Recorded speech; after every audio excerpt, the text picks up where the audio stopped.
Assalamualaikum warahmatullahi wabarakatuh. Apa kabar semuanya? Semoga kesehatan dan keberkahan selalu menyelimuti kita semua, amin. Kali ini saya akan membawakan ringkasan cerita kisah dakwah Nabi Muhammad SAW ketika pertama kalinya azan berkumandang di kota Madinah.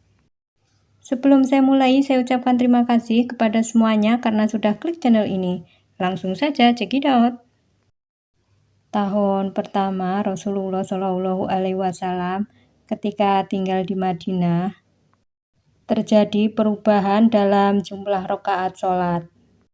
Awalnya jumlah sholat rakaat hanya 2 rakaat, kecuali sholat maghrib.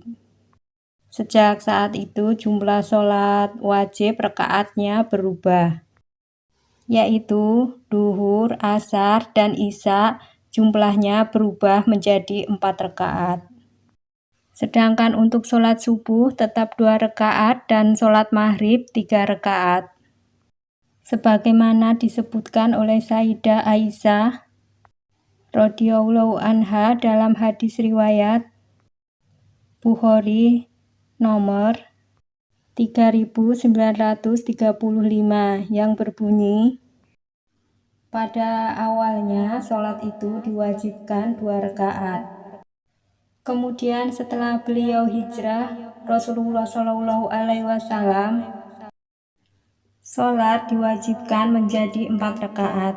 Hanya saja ketentuan sholat untuk orang yang sabar seperti ketentuan sholat sebelumnya, yakni 2 rakaat atau sholat yang 4 rakaat. Perubahan dalam rakaat sholat langsung diterapkan ketika Rasulullah menjadi imam di Masjid Nabawi. Beliau Rasulullah SAW sangat tegas terhadap ibadah sehingga disukai oleh Allah Subhanahu wa Ta'ala. Karena sholat berjamaah adalah simbol persatuan umat Islam. Karena sholat berjamaah itu pahalanya 27 derajat. Seiring bertambahnya jumlah kaum muslimin di Madinah, Rasulullah pun sangat kesulitan dalam mengumpulkan mereka dalam waktu sholat. Maksudnya ketika waktu sudah tiba sholat berjamaah. Selama ini kaum muslimin yang hendak melakukan sholat sebelum waktunya sudah berkumpul di sekeliling masjid. Lalu akan memulai sholat ketika semua jamaah sudah berkumpul. Namun tak jarang banyak jamaah yang tertinggal sholatnya. Dikarenakan jarak rumah yang sangat berjauhan dan tidak ada alat komunikasi. Menjadi penyebabnya. Hal ini mengusik ketenangan kaum muslimin. Suatu ketika beberapa dari mereka mengeluh kepada Rasulullah. Salah satu dari mereka pun berkata, "Wahai Rasulullah, sepertinya kita membutuhkan alat untuk memanggil mereka melakukan sholat, agar tidak ada jamaah yang terlambat." Rasulullah pun menjawab dengan bijaksana, "Sebuah ide yang bagus, namun kita memanggilnya dengan alat apa?" Jamaah lain pun mengusulkan, "Bagaimana jika kita memanggilnya dengan trompet ataupun lonceng?" Rasulullah pun menjawab, "Cobalah cari penanda yang lain."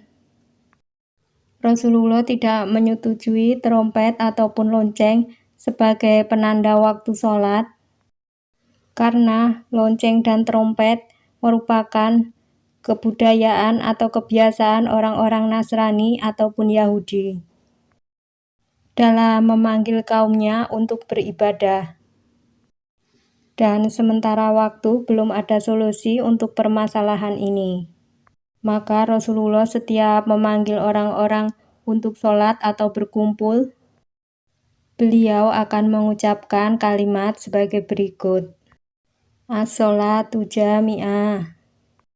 Namun panggilan sholat tersebut tidak berlaku lagi semenjak ada syariat azan. Karena Allah Subhanahu wa Ta'ala memberikan petunjuk kepada seorang sahabat Rasulullah SAW yaitu Abdullah bin Zai, dan petunjuk itu lewat mimpinya.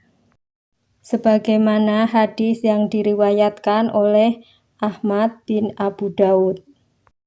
Dan benar saja keesokan harinya sahabat itu pun menemui Rasulullah Shallallahu Alaihi Wasallam serta menceritakan mimpinya tersebut. Setelah sahabatnya menceritakan mimpinya tersebut, Rasulullah pun menjawab, "Ini adalah mimpi yang benar. Ajarkanlah azan tersebut kepada Bilal bin Rabah, agar dia bisa mengumandangkan azan dengan baik. Karena Bilal bin Rabah lah yang mempunyai suara lantang namun merdu." Dan sahabatnya pun menjawab, "Baiklah ya Rasulullah."